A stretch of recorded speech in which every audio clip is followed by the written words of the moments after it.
السلام علیکم پیارے بچوں، کیسے ہیں آپ سب؟ امید ہے خیریت سے ہوں گے۔ آئیے ایک حمد پڑھتے ہیں، حمد باری تعالیٰ۔ حمد باری تعالیٰ، حمد کون سی نظم ہوتی ہے جس میں اللہ تعالیٰ کی تعریف بیان کی گئی ہو؟ ٹھیک ہے، باری تعالیٰ مین اللہ تعالیٰ۔ تو اور کیا فرق ہوتا ہے سبق میں اور نظم میں؟ جی، نظم میں کیا ہوتے ہیں؟ ہم آواز الفاظ ہوتے ہیں، بالکل صحیح کہا آپ نے۔ ہر نظم میں ہم آواز الفاظ ہوتے ہیں جس سے ردم پیدا ہوتا ہے، جیسے اشارہ، نظارہ، اتارا، پیارا، یہ سب کیا ہیں؟ ہم آواز الفاظ۔ اور نظم میں شعر ہوتے ہیں، اور ہر شعر میں 2 مصرعے ہوتے ہیں۔ پہلا مصرعہ یہ ہے، دوسرا مصرعہ یہ، ایک شعر ہے، یہ دوسرا شعر ہے، یہ تیسرا شعر ہے، اور ہر شعر میں 2 مصرعے ہوتے ہیں۔ ٹھیک ہے، تو آئیے نظم پڑھتے ہیں۔ لکھا ہوا ہے، پہلے خاص الفاظ پڑھ لیں۔ پہلے خاص الفاظ میں لکھا ہوا ہے: اشارہ، نظارہ، شمار، جگنو، جگمگ۔ پیار بھرا ہر ایک اشارہ، پیار بھرا ہر ایک اشارہ، پیارا اس کا ہر نظارہ۔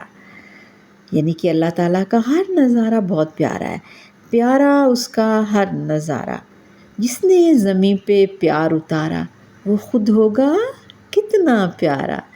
اللہ تعالیٰ نے کیا کیا ہے؟ زمین پر کیا اتارا ہے؟ اللہ تعالیٰ نے زمین پر پیار اتارا ہے۔ شاعر کہتا ہے وہ خود کتنا پیارا ہوگا جس نے زمین پر پیار اتارا ہے۔ پیار کا اس کے نہیں شمار، اللہ ہے بس پیار ہی پیار۔ پیار کا اس کے نہیں شمار، اللہ ہے بس پیار ہی پیار۔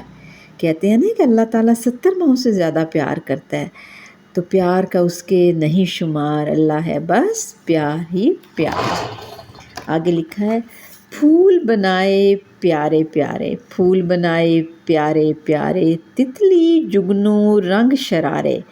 پھول بنائے پیارے پیارے، تتلی جگنو رنگ شرارے، جگمگ جگمگ کرتے چاند ستارے، جگمگ کرتے چاند ستارے، اور کہا یہ سب ہیں تمہارے، اور کہا یہ سب ہیں تمہارے۔